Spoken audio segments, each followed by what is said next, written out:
जी, अस्सलाम वालेकुम। It's me नीलम। आप कैसे हैं सब? आई होप आप सब ठीक ठाक होंगे। और आज ज़बरदस्त रेसिपी के साथ स्टार्ट करते हैं। सबसे पहले मैंने ब्लेंडर में धनिया, पुदीना और लहसुन पीस दिया था और चिकन को अच्छे से वॉश करके, चिकन मैंने हाफ़ केजी लिया था कीमा, ठीक है, उसको अच्छे से वॉश करके और इसमें मैंने सारा जो है ना, जो मैंने धनिया, पुदीना, लहसुन को पेस्ट किया था वो मैंने डाल दी, ठीक है।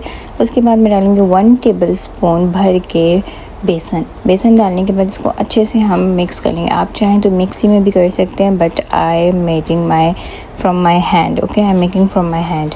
तो मैं हाथों की हेल्प से करूँगी और आप जो है ना मिक्सी में करना चाहें तो मिक्सी में कर सकते हैं। और फाइन चॉप सा जो कीमा बनाइएगा। फिर मैं डालूँगी 1 टेबल स्पून गरम मसाला। क्वांटिटी आप अपने हिसाब से डालिएगा, मैं अपने हिसाब से डाल रही हूँ, ठीक है। 1 टेबल स्पून मैंने नमक डाल दिया है। हस्बे ज़ायका आप अपने हिसाब से डालिएगा, जितना आपको मतलब है, आप नीड है, आप उतना डालिएगा। साथ में डालूँगी 1 टेबल स्पून हल्दी, 1 टेबल स्पून लाल मिर्चों का पाउडर, 1 टेबल स्पून कुटी हुई मिर्चें, ठीक है। ये सारी चीज़ें मैं डालूँगी। ओके जी, एक दफ़ा फिर रिपीट करती हूँ, आप स्पाइसेस अपने अकॉर्डिंग ही डालिएगा। इन सब चीज़ों को बड़ी ज़बरदस्त तरीके से, अच्छे तरीके से हैंड वॉश करके आप चम्मच की हेल्प से भी मिक्स कर सकते हैं, वरना फिर आप हाथों की मदद से भी मिक्स करते हैं, पर अच्छी तरह से मिक्स करना है इसे। एक ब्रेड का स्लाइस हम ले लेंगे और वो ब्रेड के स्लाइस को हम अच्छे से इसको जो है ना क्या नाम है तोड़ के इसके अंदर डालेंगे। ब्रेड के स्लाइस से बाउंडिंग बहुत अच्छी हो जाती है और टेस्ट भी बहुत ही ज़बरदस्त आता है।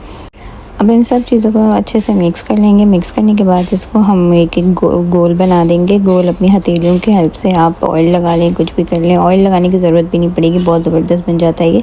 एक को मैं गोल बना के साइड में ना थाल में या किसी प्लेट में रखती जाऊँगी।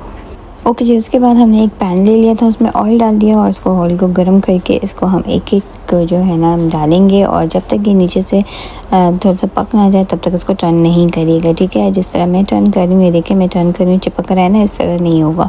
जब तक नीचे पक ना जाए तब तक आप इसको टर्न नहीं करेंगे। टर्न करने के बाद इसको अच्छे से हम लोग जो है ना वाइट सा थोड़ा सा फ्राई कर लेंगे। हाफ़ डन हो जाएगा। हाफ़ डन होने के बाद इसमें मैं अलग से पैन लूँगी, वही उसी तेल में मैं जो है ना 3 से 4 अदद ऑनियंस को अच्छे से मैंने मतलब पेस्ट बना दिया था, वो मैं डाल दूँगी। डालने के बाद इसको अच्छे से हम लाइट सा पिंकिश कलर कर देंगे। इसके बाद हम स्पाइसेस डालेंगे अपनी। अच्छा जी, स्पाइसेस में मैं हल्दी डालूँगी, कुटी हुई मिर्ची डालूँगी, 1 टेबल स्पून लाल मिर्च डालूँगी, 1 टेबल स्पून हल्दी थोड़ी सी डालूँगी, ठीक है, हाफ़ टेबल स्पून। ये सारी स्पाइसेस डालेंगे। गरम मसाला डालेंगे और कुटा हुआ भुना हुआ धनिया, भुना हुआ ज़ीरा और भुना हुआ जो है ना ये डालेंगे, ठीक है। ये डालने के बाद इसमें एक ऐसी इंग्रेडिएंट्स है जो मैं बाद में डालूँगी। ये सारी चीज़ें डालने के बाद इसको अच्छे से मिक्स करेंगे और इसको बहुत अच्छी तरह से भुनेंगे। और ये मैंने डाला है 2 टेबल स्पून कोफ्ता मसाला। कोई भी चीज़ बनाएं, बहुत बुनाई बहुत अच्छी रखा करें, क्योंकि जिस तरह से बुनाई होगी उसी तरह से आपकी ग्रेवी बहुत ही ज़बरदस्त बनेगी। मैंने डाल दिया है प्यूरी, टमाटो प्यूरी, ठीक है, और वो है 2 टमाटर लिया था मैंने, उसको अच्छे से पेस्ट बना दिया, वो डाल दिया। इसको अच्छे से भूनेंगे टमाटरों के साथ और जितना भुनाई होगी उतनी ज़बरदस्त बनेगी। 2 मैंने हरी मिर्ची डाल दी थी और इस टाइम मैंने गरम मसाला 1 टेबल स्पून डाला है और साथ में जो मैं बता रही थी आपको 2 टेबल स्पून मैंने भर के धनिया पाउडर डाला है, ठीक है। ये डालेंगे, इससे ग्रेवी हमारी बहुत अच्छी गाढ़ी बन जाएगी। ये देखें कितनी गाढ़ी हो गई है और इसको अच्छे से बुनाई करेंगे। भूनने के बाद इसको ये देखें, इसकी लुक देखें, माशाल्लाह कितनी ज़बरदस्त बनी है। आई होप आप लोग को ये वीडियो रेसिपी बहुत अच्छी लगेगी। आप ज़रूर इसको ट्राई करिएगा ईद पर। इसको जितनी अच्छा भुनेंगे ये ग्रेवी बहुत ज़बरदस्त बन जाएगी। ये देखें इसकी लुक कितनी अच्छी होगी। इस टाइम मैंने जो कोफ्ते फ्राई किए थे ना, वो हाफ़ टन हुआ था, वो मैं डाल दूँगी, ठीक है। इसको अच्छे से पकाएंगे। इसके साथ ही हम अच्छा सा इसको भूनेंगे, क्योंकि इसकी बुनाई हमें बहुत ज़बरदस्त करनी है। जब भूनेंगे तो ही इसका फ्लेवर और टेस्ट निखरेगा। तो इसको अच्छी तरह से भून लेंगे हम।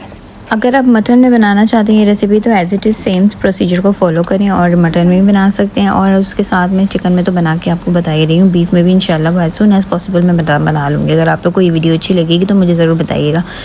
उसके बाद बुनाई करने के बाद मैं इसमें हाफ़ ग्लास पानी डाल दूँगी, ठीक है, पानी डालूँगी। अगर आप जितना क्वांटिटी में आप इसकी ग्रेवी रखना चाहते हो आप उतनी ही आप इसमें पानी डाल दो। 2-3 उबाल आएगा, उसके बाद ही डन हो जाएगा, ठीक है। आप चाहें तो इसमें आलू भी डाल सकते हैं, फ्राई जब भुनने के टाइम आलू डाल दें। अगर आप आलू नहीं डालना चाहते हैं तो आप बॉयल एग्स भी डाल सकते हो, ठीक है। बहुत ज़बरदस्त कोफ्ते बने हैं। आई होप सो आप लोग को ये वीडियो अच्छी लगेगी तो प्लीज़ मेरे चैनल को लाइक एंड सब्सक्राइब ज़रूर करें और फुल सपोर्ट करें। इंशाल्लाह नेक्स्ट वीडियो में मिलूँगी। अपना खूब सारा ख्याल रखिएगा। अल्लाह हाफ़िज़।